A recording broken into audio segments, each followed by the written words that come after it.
তোর মামুকে এটা কি কইছি রে? আমি তো বিয়ে করতাম। এই মুরব্বী সারা কি কোনো গার্জেন গুর্জেন নাই? জোর হয়ে সেরি বেদাল তিন চারটা শুন সারাকে কান্তাছে, কারণ কি? আরে আন্নে আমার লগে রাগ যাইতেছেন কেন লাগে? আমি এই দিন আয়া বিয়ার শেয়ার আলাপ সালাপ পুনতাছি, পরে দিয়া আমিও সেরি বিয়া দিয়াম, সেনাটারে আমার সহজ হয়েছে।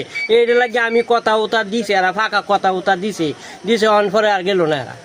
বুঝে হয়েছে বালা কথা, তবু তো আপনি একটা গার্জেনের পক্ষ নিবেন। এই সুহেল কাকা তো এনো আসিন। সুহেল ভাই আসিন থাকতে, সুহেল ভাই থাকতে তো এরকম একটা ফেস লাগার কথা না। এরপরে তুই কইতে সুহেল ভাইতে বলে আমার উপরে এরকম টর্চারিং চলতেছে, তুই এটা কইতে না? বিষয়টা হলো হাত ভাই, আমি জানি না এই কামিলিতে যে অত বড় বিষয় হয়ে যাবো গা, আমি জানি না বিষয়টা। সেটা যদি না কানতো তে তো আর আমিও এটা আমারও আবার দরকার নাই। আচ্ছা কান্তাছে, আচ্ছা মামু, তাহলে কি ব্যাক করতেই না? করতেই না, বিয়ে করতাম না। ব্যাক করতে না? না বিয়ে করতাম না। আচ্ছা তে মানে হাত ভাই এই পড়বো বাদ, ঠিক আছে? আচ্ছা তাইলে তুই এটা শেষ হই। যদি তুই না করস তো বেড়া সেই বেড়া বই থাক, সুত মামু